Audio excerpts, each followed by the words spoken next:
Discussing the shapes of bacteria, bacteria के आकार।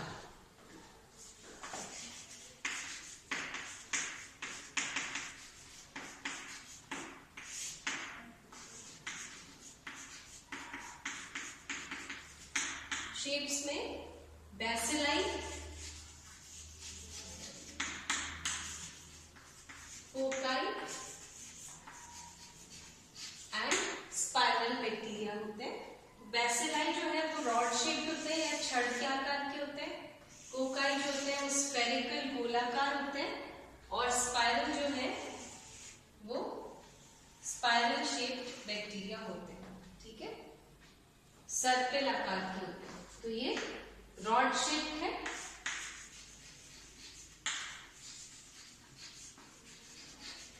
ये स्फेरिकल है और ये हेलिकल या स्पाइरल है। ठीक है, तो जैसा आपको ध्यान होगा कि बैसिलाई जो रॉड शेप्ड होते हैं उनमें सिंगल बैसिलस हो सकता है, फिर डिप्लोबैसिलस हो सकता है जहां की दो बैसिलाई एक साथ जुड़े हुए होते हैं, तो ये डिप्लोबैसिलाई कहलाता है। और स्ट्रेप्टोबैसिलस भी हो सकता है जहां बैसिलस के चेन्स हैं, लंबे चेन है बैसिलाई के। तो जैसे कि ट्यूबरकुलोसिस कॉज करने वाला माइकोबैक्टीरियम ट्यूबरकुलोसिस या बैसिलस ट्यूबरकुलोसिस जिसको कहते हैं वो स्ट्रेप्टोबैसिलस होता है।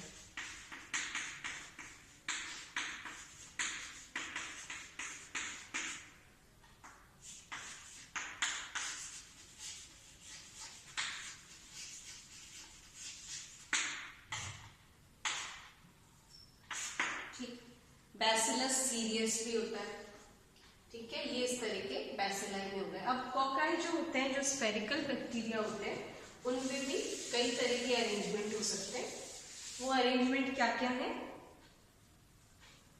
जैसे कि सबसे पहला अगर सिंगल स्मॉल स्फेरिकल है तो वो माइक्रोकोकस कहलाता है।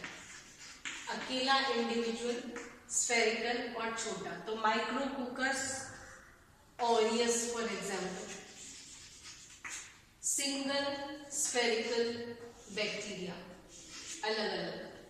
ठीक है, इसके अलावा होता है डिप्लोकोकस। डिप्लोकोकस में जो कोकाई है वो पेयर्स में अरेंज्ड होते हैं इस तरह। तो ये इसका एग्जाम्पल है डिप्लोकोकस निमोनिया, जो जिससे कि निमोनिया कॉज होता है।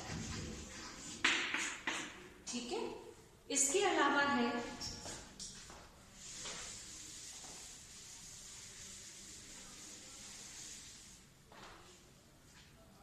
टेट्राकोकस। टेट्राकोकस में कोकाई जो है वो 4 के ग्रुप्स में अरेंज होते हैं।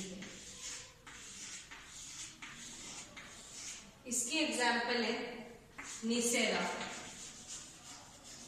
निसेरा जो है वो डिजीज कॉज करता है, sexually transmitted disease gonorrhoea.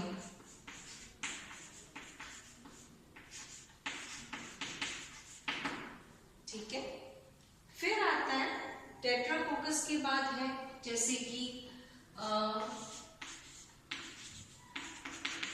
Streptococcus. Streptococcus में ये स्फेरिकल बैक्टीरिया जो है लंबे लंबे चेन्स में,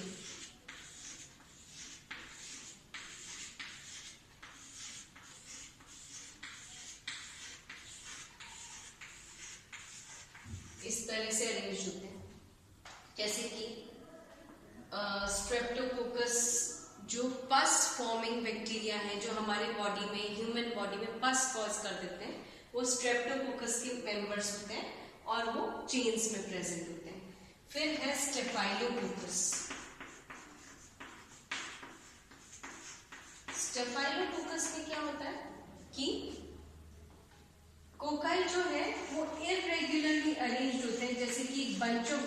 ग्रेप्स नहीं होता है, अंगूरों का गुच्छा होता है, जैसे कि इस तरह से irregularly arranged group of cocci जो है वो स्टेफाइलोकोकस है।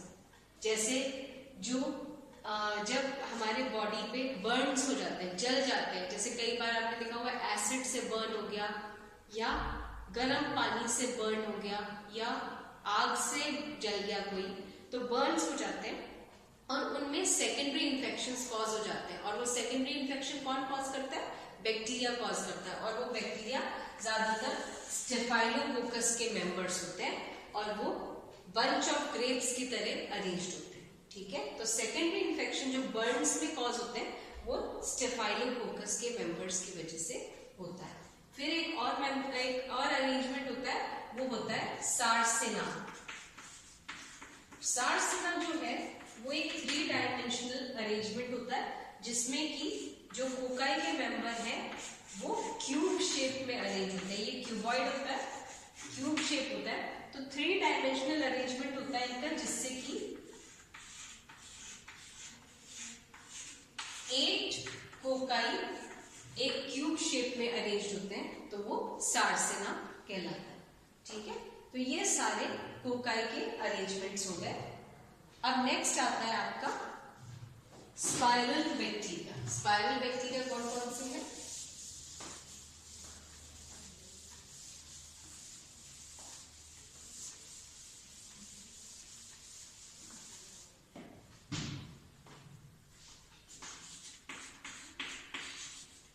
स्पाइरल बैक्टीरिया वो है जो इनका अरेंजमेंट, जिनका शेप एक तरह का सर्पिल आकार का होता है, स्पाइरल शेप होता है। अब ये हेलिकल भी कह सकते हैं इनको, और इनमें भी 2-3 टाइप के होते हैं। जैसे कि फर्स्ट टाइप हम कह सकते हैं विब्रियो। विब्रियो जो होते हैं वो कॉमा शेप्ड बैक्टीरिया होते हैं। कॉमा शेप्ड कैसे हुए? कॉमा जानते हैं आप? कॉमा हम लगाते हैं किसी भी चीज, जब हम लिख रहे होते हैं तो कॉमा इस तरह का शेप होता है। तो इसमें हाफ टर्न ही है, सर्पिल आकार का एक हाफ टर्न, आधा चक्कर ही कट रहा है, इसमें हाफ टर्न है, कॉमा शेप है, और इससे कॉलेरा डिजीज, इसका एग्जाम्पल है कॉलेरा कॉज करने वाले bacteria, vibrio comma, vibrio cholera जो है वो कॉमा शेप्ड बैक्टीरिया होता है, वो स्पाइरल बैक्टीरिया की एक कैटेगरी है। फिर उसके अलावा हेलिकल शेप के होते हैं। हेलिकल में बहुत सारे टर्न्स आपको दिखाई देंगे इस तरह के, ठीक है, काफी सारे चक्कर कर होते हैं इसमें, तो ये हेलिकल बैक्टीरिया होते हैं, जैसे कि स्पाइरलम। ठीक है, फिर आया फिलामेंटस। फिलामेंटस बैक्टीरिया कुछ ऐसे होते हैं जो लेंथ में काफी लॉन्ग होते हैं और पतले होते हैं, तो वो फिलामेंटस बैक्टीरिया, लेकिन वो हेलिकल शेप्ड नहीं है ज्यादा। ठीक है, तो ये 3 टाइप्स के स्पाइरल बैक्टीरिया में आ जाते हैं। अब हम बात करते हैं टिपिकल बैक्टीरियल सेल के स्ट्रक्चर के बारे में। Structure of a typical bacterial cell. Structure of a typical bacterial cell। यहाँ जो बैक्टीरियल सेल है वो प्रोकैरियोटिक सेल है। आपको ध्यान होगा, हमने पहली क्लास में जनरल कैरेक्टर्स में पढ़ा था कि प्रोकैरियोटिक सेल होता है बैक्टीरिया का, और उस प्रोकैरियोटिक सेल में 3 एक्सटर्नल कवरिंग्स होते हैं। पहली कवरिंग मान लीजिए स्लाइम लेयर,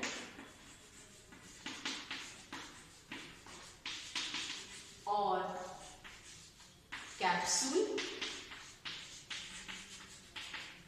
दूसरी लेयर सेल वॉल, और तीसरी लेयर सेल मेम्ब्रेन।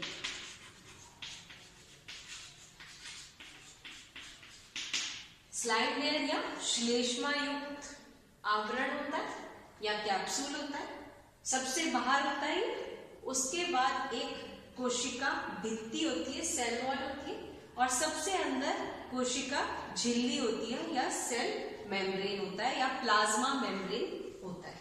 ठीक है, तो प्रोकैरियोटिक सेल स्ट्रक्चर है इसका, और ये 3 तरह के इसमें लेयर्स होते हैं। अब ये फर्स्ट जो स्लाइम लेयर है वो उपस्थित हो भी सकता है और नहीं भी हो सकता, और कई बार हम उसको कैप्सूल भी बोलते हैं। कैप्सूल कब बोलते हैं? जब पॉलीसैकेराइड्स के साथ प्रोटीन्स भी होते हैं तब हम उनको कैप्सूल बोल देते हैं।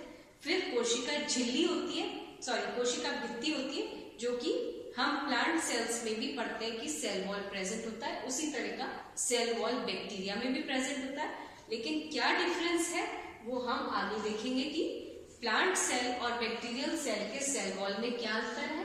और फिर कोशिका झिल्ली होती है या सेल मेम्ब्रेन होती है, जो कि प्लांट्स और एनिमल सेल्स सभी में प्रेजेंट होता है। तो ये 3 आवरण उपस्थित होते हैं बैक्टीरियल सेल में। उसके बाद उस सेल के अंदर क्या क्या स्ट्रक्चर्स होते हैं उसके बारे में हम नेक्स्ट क्लास में पढ़ेंगे। Thank you.